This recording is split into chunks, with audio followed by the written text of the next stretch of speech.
information from someone or somewhere because that person believes that God is going to reveal that information to them. This is how a person who is deluded into thinking they are receiving revelation behaves. So we see the impossibility of having both things at the same time.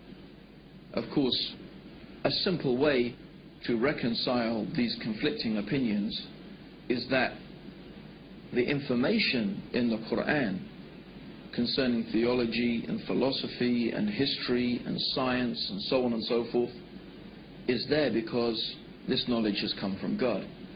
And the sincerity and the truthfulness of the Prophet Muhammad is there because he was exactly what he claimed to be, a messenger of God.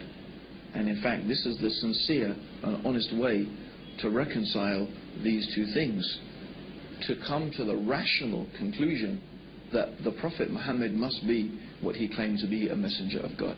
Now, I just want to use 3 incidents from the life of the Prophet Muhammad. There are so many that we could use and so many things that we could illustrate our examples with from the life of Prophet Muhammad. In fact, I do encourage everybody to get hold of a good, authentic life history of the Prophet Muhammad written by a Muslim and read it for yourself. And I am sure that if you are sincere and you are honest to yourself, that you will be convinced that this man is a messenger of God. But I want to take only a few examples.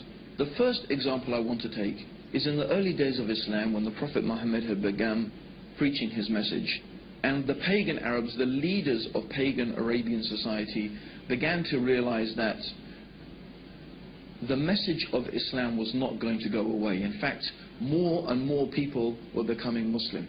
And many of them were slaves and women, the most downtrodden and exploited people in society. And they began to see that Islam had the potential to upset their whole social structure and their status quo and their control over society. So they came with a proposition to the Prophet Muhammad. This is the leaders of the pagan Arabs. They said, look, if you want to be our king, if what you desire by calling people to this religion is to be our king, we will make you our king. If what you desire is money, then we will make you the richest man amongst us. If you desire women, name whatever women that you wish, and we will take the most beautiful women of Quraysh and marry them to you. And if you are suffering from some illness or from some disease that you say this spirit comes and talks to you, we will spend any amount of money and do whatever we can until you are cured from this illness. So if we really think about this offer that was made by the pagan Arabs to Prophet Muhammad, every possible worldly motivation is there. Do you want to be the king? In other words, if the Prophet Muhammad is seeking to be a ruler and to be king, they'll say, we'll make you our king. You want to be rich? If that's your motivation, we'll give you money. You want women? We'll give you whatever women you like. You have some problem, you have some disease, we will spend whatever it takes until it is cured. What is there? What worldly offer is not contained in this offer? It's all there. If the Prophet Muhammad was motivated by any worldly needs or by any worldly desire, he could have accepted their offer and it would have been satisfied. So what was his reply? His reply to his uncle is famous. In one of the books of Seerah it is mentioned that, oh my uncle, if you give me the sun in one hand and the moon in the other, I will never leave off calling to this message. Or in another time he said to his uncle that I cannot abandon calling to this religion and to this message any more than you could take a torch and light it from the sun. So clearly the Prophet Muhammad was not motivated by worldly desires. And we have to again pose the question, is this the manner of a liar? Is this the manner of a deluded person? Then another amazing incident that we want to narrate is when the Prophet Muhammad first publicly called people to Islam. A truly remarkable thing happened. He stood on the top of a mount of a particular hill in Mecca called Mount Safa.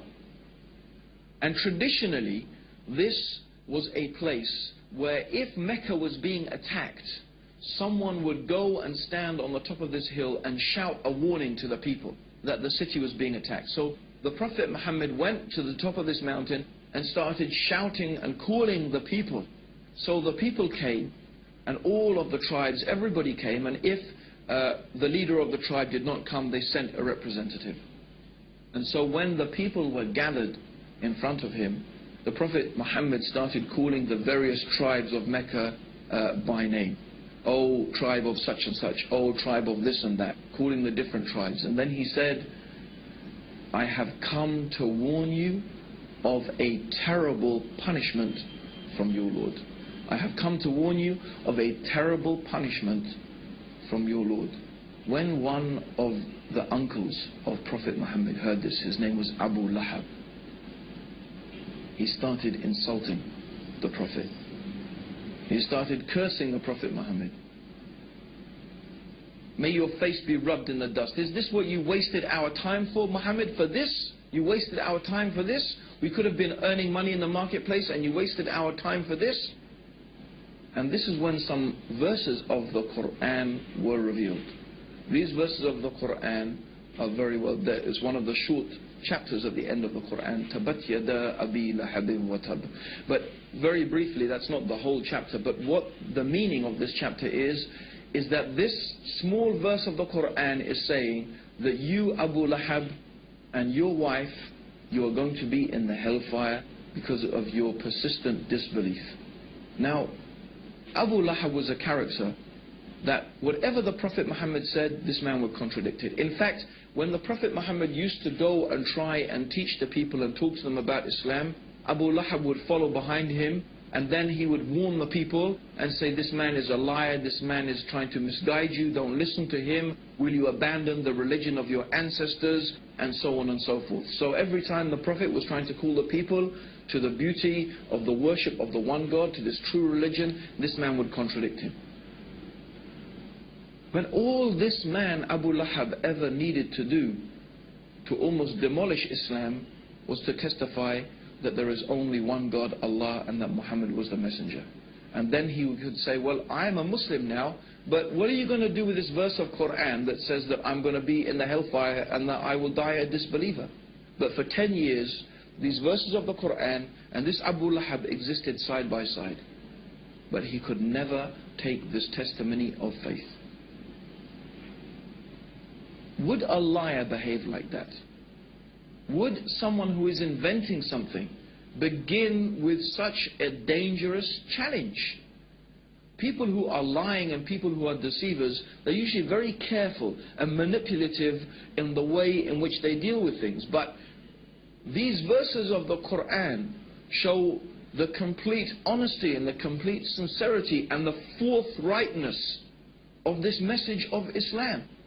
Believe in Allah and His Messenger, or you will face a terrible punishment from Allah. And when this man Abu Lahab protests and he starts insulting, then these verses come from God to the Prophet Muhammad. You are going to suffer eternally for your disbelief.